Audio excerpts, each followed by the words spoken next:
네, 우리 하나님 말씀 마가복음 15장 33절부터 41절까지 보겠습니다.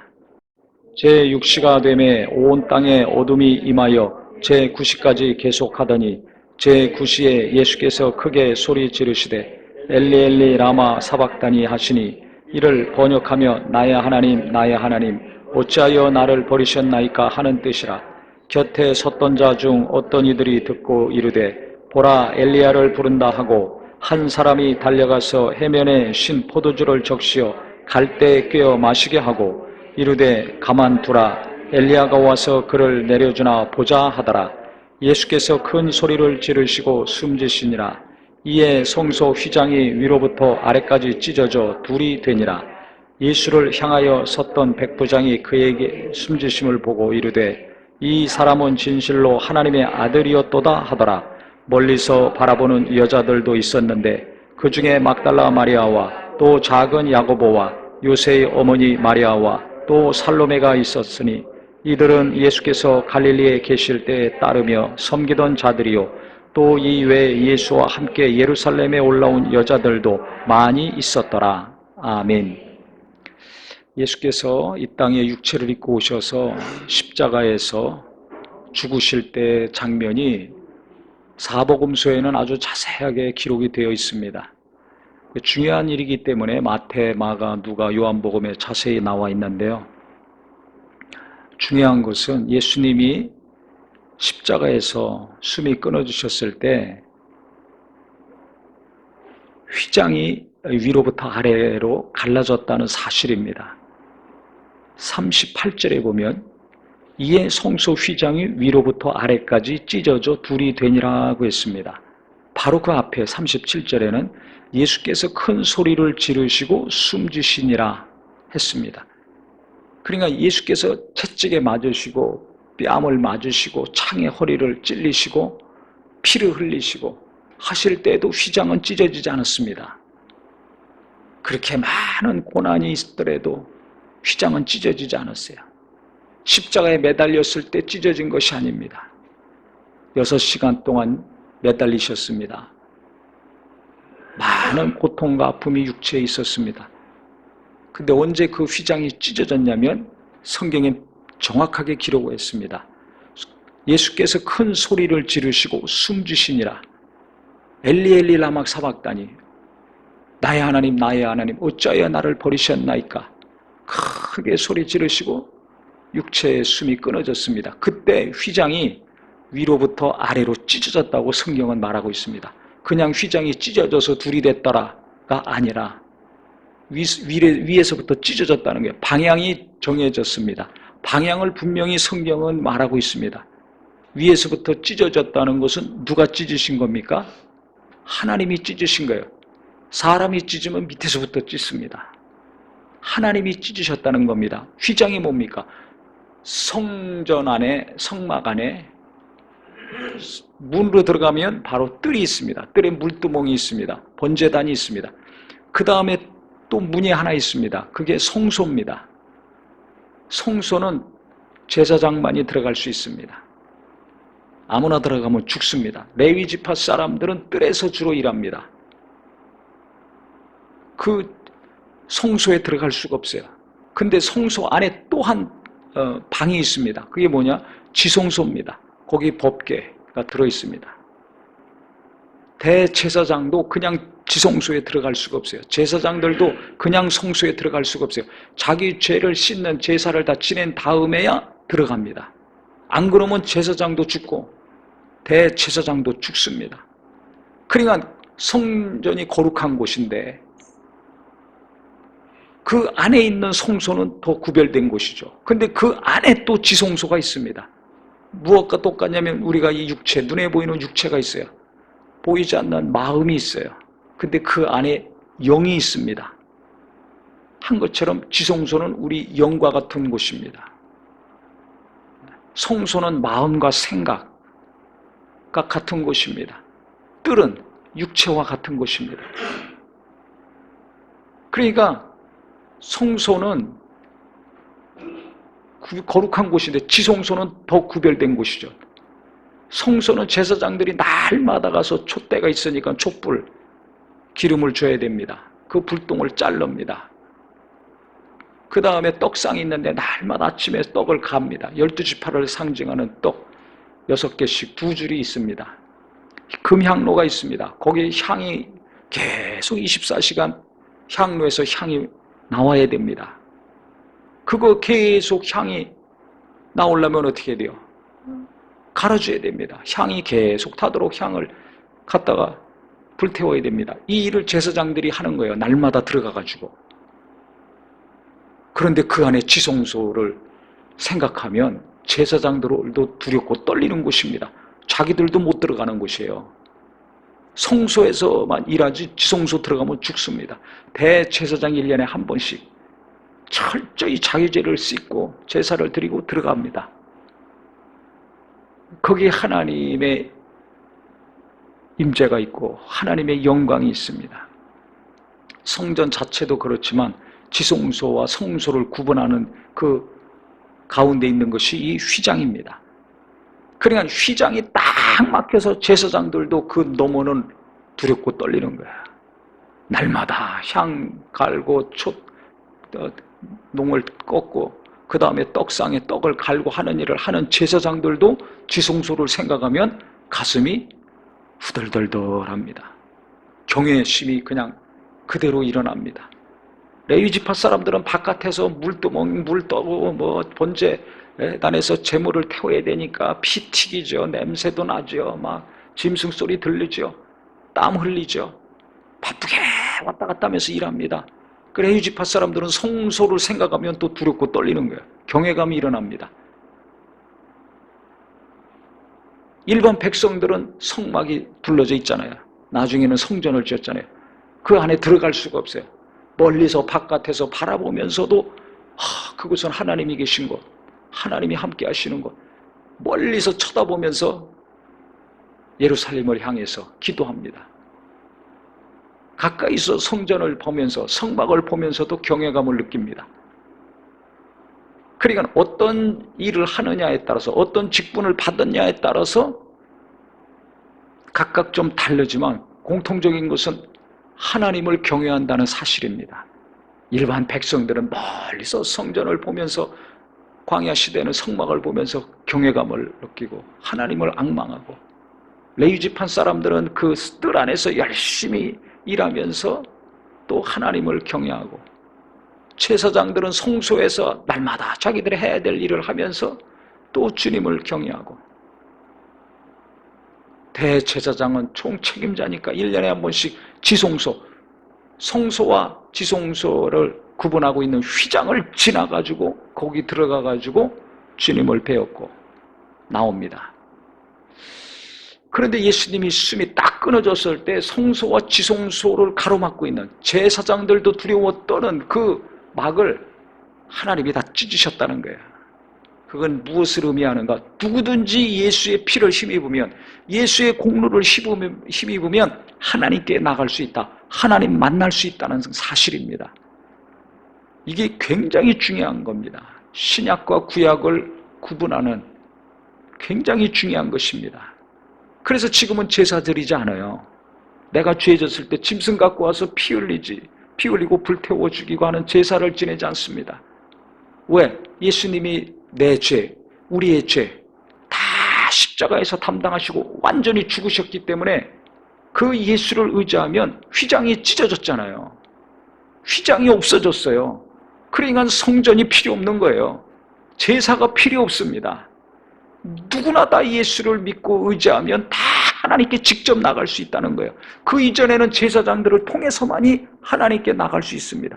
죄인이 어떻게 하나님을 만나요? 만날 수가 없어요. 왜? 죄라는 큰 장벽이 꽉 막혀 있기 때문에. 꽉 막혀 있기 때문에 그렇습니다.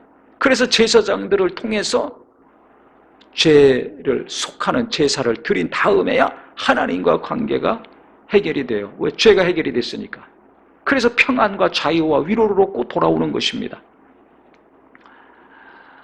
예수님이 우리에게 왜 구세주가 되십니까? 벽을 허무셨기 때문에, 죄의 벽을 허무셨기 때문에 우리가 하나님과 화평케 되고 하나님의 자녀가 되고 하나님의 사랑을 받고 위로를 받고 구원도 받는 것입니다. 그래서 복된 소식, 복음입니다. 뭐가 복음입니까? 집에 사가지고 이번에 대학에 좋은 대학 가가지고 그 좋은 직업에 직장에 취직이 돼가지고 그것도 복된 소식이죠. 기쁜 소식인데 성경에서 말하는 복음은 그게 아니에요. 그건 예수 안 믿고 자기가 열심히 노력하면 다 할 수 있는 겁니다. 중요한 것은 공부 잘하고 돈 잘 벌고 능력 있어서 또 안 되는 일이 있습니다. 그게 뭐냐면 내 죄를 해결받는 거, 내 가족들의 죄의 문제를 해결받는 거, 이 문제입니다. 그러니까 이 죄의 문제는 이 세상의 어떤 것으로도 해결할 수 없어요. 예수님만이 해결해 주셨습니다. 그래서 예수님만이 진리가 되시고 구세주가 되십니다. 그런데 이게 예수 믿는 사람들은 이것을 잘 알죠. 그래서 전도도에서 구원받게 하려고 하는데요. 문제는 뭐에 쓰인 문제인가? 제가 지금까지 계속 말씀드린 것처럼 예수를 잘 믿는 사람, 열심히 믿는 사람들 이 좋은데요. 그렇게 열심히 예수 믿고 신앙생활 하다 보니까 자기도 모르게 하나님이 허무신 벽을 자기도 모르게 쌓는 경우가 있습니다. 이게 문제입니다. 쉽게 예를 들어볼까요? 한국 교회가 비난을 많이 받습니다. 어디 가서 예수 믿는다고 못합니다. 하도 욕먹으니까. 왜 그래요? 괜히 욕하고 돌 던집니까? 아닙니다. 예수 믿는 사람들이, 열심히 믿는 사람들이, 오래 믿은 사람들이 자기도 모르게 벽을 쌓아놓은 거예요. 안 믿는 사람들과 관계에서 벽을 높이 쌓았어요. 더 쉽게 얘기를 들어볼까요? 당장 예수 믿는 사람들이 비난받는 거의 대부분이 위선적이기 때문에 그렇죠. 거룩거룩 찾으면서 실제 행동하는 거 보니까 거룩하지 않아요. 사랑해야 된다고 하면서 사랑받기는 원하지만 사랑하지는 않아. 예수님은 모든 인류를 위해서 목숨까지 주신 이타적인 행동을 하셨는데 예수 믿는 사람 가만히 보니까 너무 이기적이야. 이게 내 삶 아닙니까? 무슨 일이 있으면 내가 이타적으로 말하거나 행동합니까?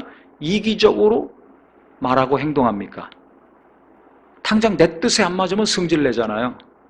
화내고 짜증내죠? 얼마나 이기적입니까? 무슨 일 있으면 당장 돈 계산하잖아요. 이거 하면 손해보는 거야? 이득 보는 거야? 내가 손해보냐? 이득을 보냐? 이거 계산하잖아요. 그건 얼마나 이기적입니까? 그래서 저는 충격받았어요. 얼마 전에 그 외국에서 온 저 친구가 있습니다. 형제가 있어요. 우리 교회 주일날 왔었는데 그 친구가 이제 멀리 있는 타국 땅에서 살고 있는데 그쪽에서 이제 여러 가지 일들을 합니다. 근데 그 중에 이제 가이드 일을 할 때가 있어요. 한국 관광객들이 오면 그 나라 유명한 이제 도시들, 유적지들 다니면서 설명을 합니다. 근데 캐톨릭 국가였기 때문에 큰 성당들이 많아요. 기독교 역사니까 유럽이. 그래서 이제 이렇게 쭉 설명해 주다 보면 기독교인들은 다 알잖아요. 이거 다 우상이고 다 쓸모없는 것들이고. 그러면 그 설명을 해주면 그 사람도 기독교인이에요. 예수 믿는 사람이에요. 천주교인이 아닙니다. 그러면 당연히 그 관광지에 오고 유적지에 오고 역사적인 건물이니까 성당이라 할지라도 여러 가지 설명해 주면 그래서 이렇게 지었구나. 이런 역사가 있구나. 이렇게 그냥 이해하고 받아들이거나 아니면 좀 거부감이 일어나면 그냥 가만히 있거나 안 들어가면 되잖아요. 바깥에서. 난 성당은 너무 거부 반응이 많아. 안 들어가면 되는데 한참 설명해 주면 다른 사람들은 다 끄떡끄떡거리고 좋아하는데 저거 우상이야. 저거 우상이야. 이렇게 떠드는 사람들. 이 기독교인들이죠. 그 다음에 같이 다니는 일행들이 여럿 있을 거 아닙니까? 그러면 그 가이드하는 사람들끼리 하는 말이 있다는 거예요. 최고 좋아하는 사람이 누구냐? 가이드들이. 첫 번째 랭킹 1위. 비군이라는 겁니다. 여성들. 이분들이 제일 마음이 넓고 베푸는 걸 잘하고 무슨 얘기하든지 이해심이 있고 불명이 없다는 거예요. 똑같은 한국 사람인데 두 번째는 누구냐? 불교도들. 세 번째는 누구냐? 천주교인들. 지나가면은 차라도 한 잔 드시라고 하는 사람은 거의 천주교인이랍니다. 제일 싫어하는 그룹이 누구냐? 기독교인들. 그래서 제가 너무 충격받았어요. 자기도 기독교인이지만 제일 인색하고 까다롭고 조금만 자기 생각하고 자기가 아는 것과 틀리면 따지고 들고, 그리고 어디 가면은 물건 사면 천주교인들은 그냥 산대요. 불교의 사람들은 더 잘 사고 아무 말이 없답니다. 근데 기독교인들은 뒤지고 인터넷 딱딱딱 봐가지고 이게 싸다 비싸다 왜 이렇게 비싸냐 깎아달라 이런 얘기하는 사람은 거의 기독교인들이라는 겁니다. 그러니까 아주 그냥 머리를 절레절레요. 자기도 기독교인이지만 아주 질리는 거죠. 왜 그럴까요? 교단이 다르고 교회는 다르지만 공통적이에요. 이게 웃기는 얘기 같지만 이게 현재 한국 교회의 실상입니다. 그게 우리의 모습이요, 나의 모습입니다. 예수 믿는 사람이 봤을 때도 며칠 있어 보니까 이렇게 실상이 드러나는데, 날마다 예배하면서 봉사하면서 부부간에 부모 자식간에 같이 한 집에 살면서 실망하고 부딪히고 상처받고 하는 것이 얼마나 많겠습니까? 다른 타종교인들보다 기독교인이 더 많겠죠. 왜 그래요? 이기적이니까. 계산을 너무 빨리 하니까. 손해 안 보려고 하니까. 내 중심적인 사고, 말, 행동, 주장, 감정 표현 때문에 작은 말 하나, 작은 행동 하나에서부터 누군가를 무시해, 강요해, 요구해, 일방적이야. 그러니까 우리가 누군가를 전도해야 되는데, 예수님은 이 땅에 오셔서 이렇게 목숨을 다하시기까지 희생과 섬김을 통해서, 고난을 통해서 내 죄를, 내 연약함을 담당하시고 구원을 주셨는데, 우리는 조금이라도 내 뜻에 안 맞으면 화를 내, 조금이라도 내가 원하는 대로 하지 않으면 신경질 내, 아니면 속으로 무시하든지 비난해요. 같이 일하기 어려워, 힘들어해. 왜 그럽니까? 내 중심적인 세계를 계속 살아왔기 때문에 그렇습니다. 주여 주여 하지만 내 영혼이 구원받고 나를 위해서 예수님이 돌아가시고 나를 사랑하시고 나밖에 없는 거예요. 그 예수님의 사랑 가운데는 희생이 있었는데 나는 희생하려고 안 해. 고난이 있었는데 마음고생, 육체적인 고생, 이런 것 좀 당연히 여겨야 되는데, 조금이라도 상처받거나 뭔가 조금이라도 안 맞으면 원망하고 불평하든지, 난 저 사람하고 일 못해, 일 안 해, 이렇게 하죠. 그게 왜 그래요? 이기적이 되면 벽을 계속 많이 쌓아놓은 겁니다. 그럼 나하고 맞는 사람 하고만 하겠다는 거죠. 우리끼리만 하겠다는 거예요. 경제적으로 넉넉한 사람과 어려운 사람들 벽이 얼마나 높이 쌓여져 있습니까? 교회 간에, 교인 간에. 그렇잖아요. 나랑 경제적으로 비슷한 사람은 편안하지만 뭔가 차이가 많이 나면 가까이 하기 부담스럽고 가까이 안 하잖아요. 인사 한 번 안 하고 말도 한 번 안 하고 사는 교인들이 있습니다.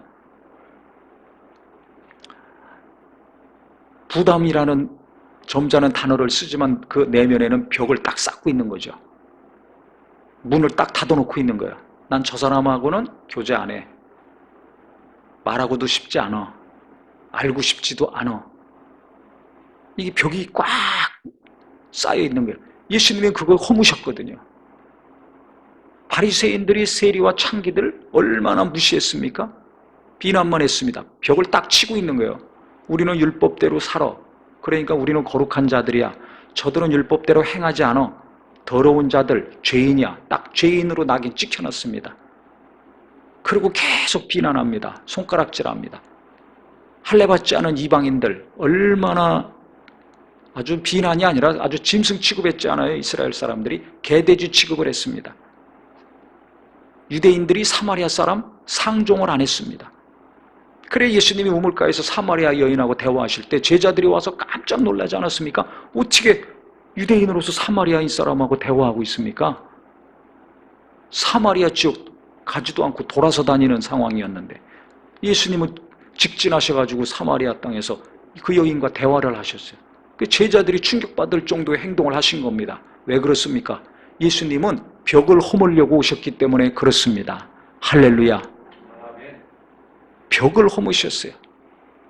구체적으로 하나님과 우리와의 죄의 벽을 허무셔서 구원의 역사를 이루어 주셨고, 또 그 이전에 이 땅에 사시면서도 개돼지 취급하는 이방인들, 또 그렇게 우습게 여기고 상종도 안 하던 사마리아 사람들, 그 다음에 죄인이라고 낙인 찍어놓고 비난만 하고 무시했던 재리와 세리들 같이 식사하시고 대화도 하시고 창기 귀신 쫓아주시고 병도 고쳐주시고 사마리아 여인 대화하시고 구원의 역사를 이루어 주시지 않았습니까? 그래서 우리가 예수님이 하셨던 말씀과 행동을 계속 보면 배울 게 너무나 많습니다. 그래서 오늘은 이 말씀을 통해서 내가 가정에서부터 부부간의 벽을 쌓고 있는 것이 무엇인가, 부모 자식 간에 형제 간에 나도 모르는 사이에 주여 주여 하면서 구원받게 해달라고 하면서 벽을 쌓아놓은 거 있을 것입니다. 이 벽돌 하나씩 내려놓으시기를 예수 이름으로 축원합니다. 그거 부시고 주님 만나러 가야 될 거 아닙니까? 야, 나는 너 구원하려고 내가 십자가까지 가서 휘장을 찍고 너 구원했는데, 아니 너는 왜 부부간에 담쌓고 부모 자식 간에 담쌓고 형제 간에 담쌓고 교회 간에 교인들 간에 담쌓고 왔느냐 하면 뭐라고 해요? 할 말이 없습니다. 할 말이 없는 거예요. 내가 담쌓은 사람이 있죠. 그거 빨리 허무셔야 됩니다. 예수님은 허무셨는데, 그래서 나를 구원해 주셨는데 그럼 내가 어떻게 허물 수 있습니까? 예수님의 방법 똑같습니다. 그 사람을 궁일이 여기고 불쌍히 여겨야 됩니다. 그 다음에는 주님이 하신 것처럼 뭔가 내가 손해보는 걸 해야 됩니다. 말로만 주여 주가 아니라 주님이 하신 거 내가 좀 힘들고 부담되지만 그거 해야 됩니다. 손해보는 것 좀 하셔야 됩니다. 그럼 벽돌 하나 내려옵니다. 자존심 죽이고 성질 죽이고 아무리 함께하기 싫더라도 연약함을 내가 담당해야 되겠다 하시고 해야 됩니다. 그럼 벽돌 또 하나 내려옵니다. 그러니까 하나씩 그 작업을 해나가면 나도 모르게 내가 쌓아놨던 벽돌, 그 사람이 잘못해서 쌓아놓은 것 같지만 아니에요. 내가 쌓아놓은 거거든요. 그래야지 그거 하나씩 내려놓을 수 있습니다.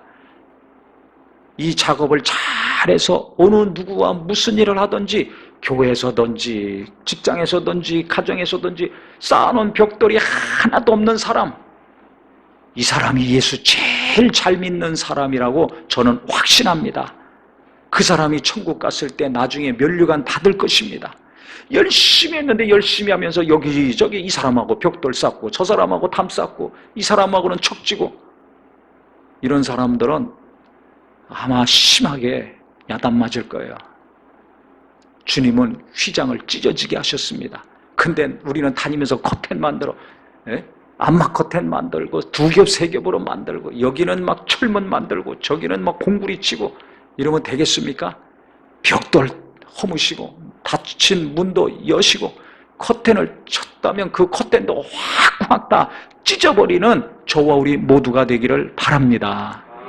그래서 진짜 예수 믿는 사람이구나, 이 사람은 진짜 예수 제대로 믿는 사람이구나, 내 삶을 통해서 감동을 주고 은혜가 무엇인지를 알게 해서 진짜 예수님을 본받는 귀한 예수의 제자, 하나님의 자녀 되기를 예수의 이름으로 축원합니다. 기도하겠습니다.